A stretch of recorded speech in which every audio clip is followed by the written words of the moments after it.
aqui para falarmos sobre, agora sim, os últimos episódios da segunda temporada de Casamento às Cegas Brasil. E são nesses dois últimos episódios que nós descobrimos quem casa e quem não casa. Espero que você já tenha assistido para eu não te dar nenhum spoiler aqui.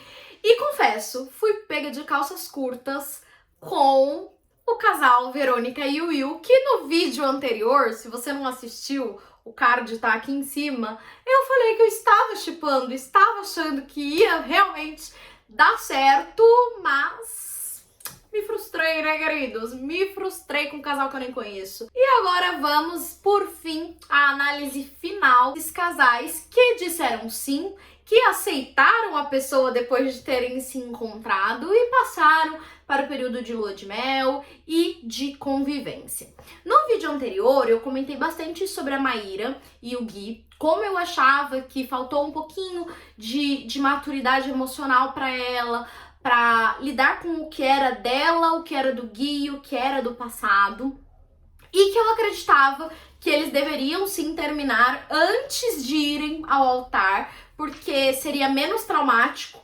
especialmente para ela, e foi o que aconteceu já logo no primeiro episódio. A gente já descobre isso, que eles realmente não dão sequência, e neste ponto eu achei que toda a maturidade que faltou antes, ela teve nesse momento, porque seria sim muito mais difícil para ela vestir um vestido de noiva, tá com a família ali pra dizer não no altar. Se já sabia que não era não, acho que ela fez muito bem em não dar sequência, em já terminar. E um ponto que me chamou bastante atenção, no vídeo anterior eu também falo sobre como o Gui não me parecia um cara, assim, ruim, mas me parecia que ele não tinha interesse realmente já há um bom tempo e quis ficar ali cozinhando em banho-maria pra aparecer mais tempo no programa. Foi a impressão que eu tive.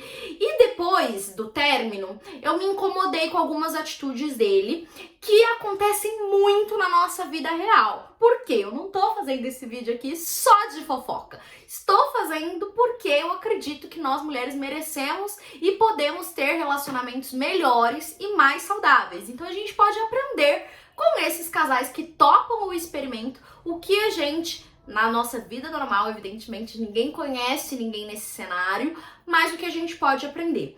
Então ali você percebe que o Gui, ele quer o quê? Continuar tendo ela por perto, mesmo sabendo que ele não tem interesse, mesmo sabendo que ele não quer nada.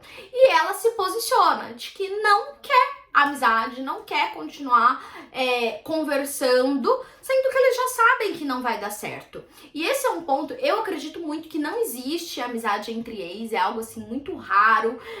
Como a gente costuma ser a regra e não a exceção, eu não acredito muito nisso. Eu acredito sim que alguém em algum momento vai se machucar ainda mais, e essa pessoa geralmente é aquela que ainda gosta, que ainda tem sentimentos. E nessa relação tava muito claro que o Gui não queria, ele não desenvolveu sentimento por ela. Ela desenvolveu sentimento por ele. Então permanecer ali naquele relacionamento de amizade não seria legal. A não ser que eles sentassem, olha, vamos tentar um relacionamento fora dessa pressão, fora desse 40 dias pra casar e ver no que dá. Mas se os dois estivessem nessa página, aí eu acredito que poderia rolar alguma coisa. E esse foi o mesmo pensamento que eu tive sobre o fato dela não ter apresentado o filho. Eu acredito que a mulher, com base nas clientes que eu atendo, com base nas mulheres que eu convivo nesse cenário, a mulher, quando ela tem filhos, ela tem muitas preocupações que uma mulher sem filhos não tem quando ela começa a se relacionar com alguém. Porque ela não está trazendo alguém apenas para a sua vida, ela está trazendo alguém para a vida dela e para a vida da criança. Então, nesse ponto, ela foi muito madura, eu gostei bastante da postura dela, não gostei da postura do Gui, de quem tava... Me deu a impressão de que ele tava querendo, assim, ter por perto, sabe? Saber ali, pra tá afagando o ego dele. Então, realmente, não gostei. Achei que a segunda conversa foi totalmente desnecessária. E quando ela começa a expor o que ela sente, então ele chama pra conversar, mas ele quer ouvir só o que ele quer. Ele quer ouvir só elogios, porque quando ela se posiciona certa ou errada, era o que ela estava sentindo. Então, quando ela diz o que ela sente, ele fica bravo. Então, não tem nada a ver. E começa a jogar na cara coisas que fez. Pra mim, foi assim, uma forma péssima de terminar. E eu acredito que a gente tem que saber entrar e sair das relações. Então, nesse ponto, o Gui me decepcionou bastante.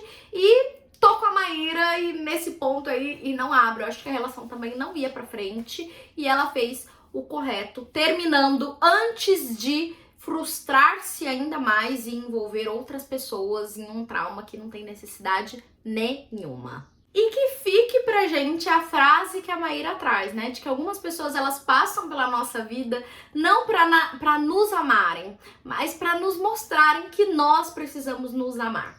Então, o amor próprio, gente, ele tem que estar em dia para que as nossas relações sejam melhores. Então, esse ficou aí como o aprendizado deste casal. E o segundo casal que eu quero falar com vocês é sobre o Robert e a Flávia, que disseram lindamente sim no altar. E foi um casal que nos primeiros episódios, eles não tinham, assim, muita troca, não tinham, sabe, toda aquela química quanto outros casais, mas eles respeitaram o tempo deles para a relação. E isso foi muito bacana de acompanhar. Como eles, com o passar dos dias, foram cultivando um sentimento e crescendo e amadurecendo juntos como um casal. Foram tirando ali as amarras, as travas que eles tinham do passado, de relacionamentos anteriores, e se colocaram realmente no relacionamento e deram tudo de si para que desse certo. Então foi um casal que cresceu muito na série. E é importante a gente ver isso, porque o amor, ele também é uma construção. Nenhum amor nasce pronto. Então a gente faz ajustes durante os relacionamentos. Isso é super comum, super normal e super saudável. E ali eles terminaram dizendo sim um ao outro. Foi muito fofo de ver e torço muito por eles. Vamos ver aí no reencontro se ainda estão juntos, mas acredito que eles levarem um relacionamento da forma madura como levaram até o altar, eles têm sim muito a dar certo. As famílias se conectaram, as famílias se gostaram também, eles têm muito em comum. Então isso é um excelente passo e tô super, super, super feliz por eles. E o terceiro casal, que é a minha grande decepção nessa série, foi Verônica e o Will. Eu apostava neles, apostava e caí do cavalo lindamente, porque o Will disse não. A Verônica, ela foi muito coerente durante todos os episódios, assim. Então, ela foi muito coerente com os sentimentos dela. Ela estava agindo com reciprocidade. Então, ela se entregava e ia se abrindo conforme ele também ia dando esses sinais pra ela. E nesse ponto que eu achei muita molecagem. Por quê? Ele deu todos os sinais de que ficariam juntos. Ele realmente... Inclusive, no episódio do casamento, ele diz que queria dizer sim. Acredito que o fato da mãe dele ter feito aquela pressão na cabeça antes do casamento foi determinante na escolha dele, por mais que ele diga que não. Porque quando ele começa a falar com ela, ele diz: eu vou dizer sim porque eu quero dizer sim. E não será a sua opinião que vai me fazer mudar de ideia e tudo mais. Mas... como um filhinho da mamãe, né? Ele mesmo diz que ele é um filhinho da mamãe. E a mãe dele mostra que ela gosta desse controle, ela gosta de ter o filho ali. O cara tem 26 anos e ela acha que ele é uma criança pra casar. Ele vai ser adulto pra casar com 50? Talvez, né? Porque aí ela já pode estar bem velhinha, se ainda estiver aqui... E aí ele já pode começar a seguir a vida dele, né? Achei péssima a postura da mãe dele. E infelizmente tem muita sogra assim no mundo, viu? Que ela toma o filho pra ela. E ela acha que todas as outras mulheres são suas concorrentes. Isso é bem complicado. É um tipo de cara que eu não recomendo, assim, nem pra uma inimiga. Porque é difícil. Você ter que competir com a mãe do cara é absurdo, gente. O cara tem que saber posicionar. Esse é o lugar da mãe que ninguém vai tomar. Mas você tem que se colocar mãe, como mãe. E esse é o papel de esposa. Que a mãe nunca vai ser esposa e a esposa nunca vai ser mãe. Então, cada uma fazendo o seu papel, dá pra todo mundo ser feliz no final do dia. Mas o Will, ele realmente mostrou que ele não estava preparado. Diz que não sabe lidar com responsabilidade e tudo mais. Do tipo de cara que enganou todo mundo. Se todo mundo eu não sei, mas me enganou. Porque parecia legal, parecia bacana. Depois vem com essas molecagens de não sei lidar com responsabilidade, sou filhinho da mamãe e não sei o que. Quase 30 anos, meu amigo. Se porta, né? Toma tempo nessa tua cara. Não. Fiquei chateada e acho que a Verônica vai brilhar porque ela é uma mulher maravilhosa. Eu espero muito que brilhe, mesmo e seja muito feliz. Aí, no reencontro, eles estão juntos. E eu pago minha língua de novo. Mas é isso aí, gente. E o quarto casal, que foi a Vanessa e o Thiago, que eu já estava prevendo desde o primeiro vídeo sobre essa segunda temporada, que não ficariam juntos, porque eles realmente têm pouquíssimo em comum. O Thiago me parece também um cara de quase 40 anos que não sabe o que é da vida, que nem sabe, nem trabalha, nem nada. Não tá aí pra hora do Brasil. E a Vanessa era muita areia pro caminhãozinho dele, realmente. E ele faz o jogo virar, muitas vezes, como se ela fosse a infantil, como se ela não... e o jeito dela, ele é lindo, maravilhoso, alecrim dourado. Tudo perfeito com ele, né? Todos os problemas são ela. E aí você repara no episódio da academia, por exemplo, que o cara não estava disposto nem a ajudá-la com um peso na academia. Queria exigir dela que ela tivesse o mesmo afinco para treino que ele. E nas pequenas coisas que a gente começa a perceber nos nossos relacionamentos da vida real também, quando é pra ser e quando não vai acontecer, ou não deveria acontecer. Por quê? Se em coisinhas do dia a dia o cara não tá disposto a te ajudar, se ele fica o tempo todo tentando te moldar a pessoa que ele quer que você seja, significa que ele não gosta de você por quem você é. Ele gosta da ideia que ele criou, da imagem que ele criou de mulher perfeita. E talvez você não seja, porque geralmente a gente nunca é, né? A personificação da imagem que o outro criou de uma mulher perfeita. Por isso que a gente tem que se desfazer disso em alguns momentos. E um ponto muito marcante pra mim foi que a Vanessa sempre disse em todos os episódios que o sonho dela era se casar. Então ela escolhe um vestido princesa, uma coroa, tudo assim muito idealizado. Não tem nada contra o vestido princesa, viu, gente? Nem coroa. Mas mostra que ela realmente tinha esse sonho há muitos anos. Todos os parentes, todas as amigas dela falam, era o sonho da Vanessa. A Maíra também fala muito sobre isso, de que era o meu sonho me casar. E esse sonho, gente, de casamento, e eu falo isso com propriedade, porque eu sou a pessoa que também tem esse sonho, hoje de uma forma diferente, mas por muitos anos eu tive esse sonho. Quando a gente sonha demais, idealiza demais essa história de casamento perfeito, e isso e aquilo, a gente se submete muitas vezes há relacionamentos que não tem nada a ver, porque a gente enxerga aquilo como uma oportunidade de realizar o sonho do casamento. Então você percebe que tanto a Maíra quanto a Vanessa, desde o início, elas sentiam que o parceiro não tava na mesma vibe, que o parceiro não tava na mesma página. E elas insistiram. E elas continuaram dando de si, elas continuaram se doando, elas continuaram fazendo para tentar convencer o outro a casar com elas. Porque na verdade elas queriam o quê?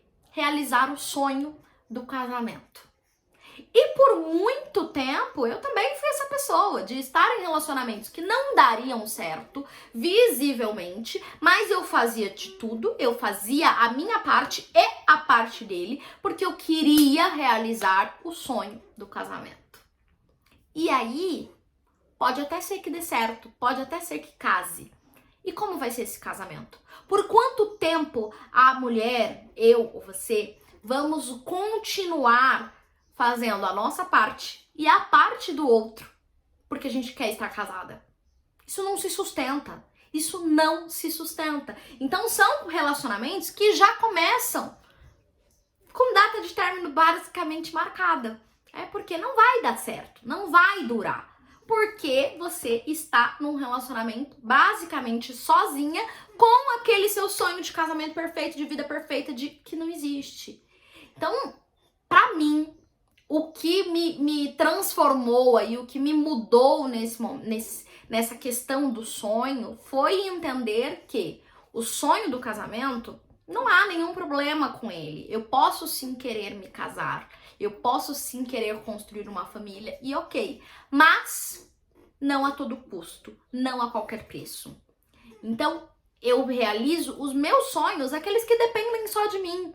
Então, eu posso me realizar no meu trabalho, eu posso me realizar tendo uma casa, tendo as minhas coisas, com a minha vida, né? Então, é o se bastar. E aí, quando você começa um outro relacionamento, um relacionamento com alguém que está nessa mesma energia, está nessa mesma vibe, nessa mesma página, que também quer construir uma família. Pode ser que o cara não tenha, gente, o sonho de casar de vestido princesa, né? De terno, de festa e tudo mais. Mas ele tem o sonho, ou ele constrói esse sonho com você, de ser uma família, de, sabe, tá ali, de assumir a responsa, de assumir o BO.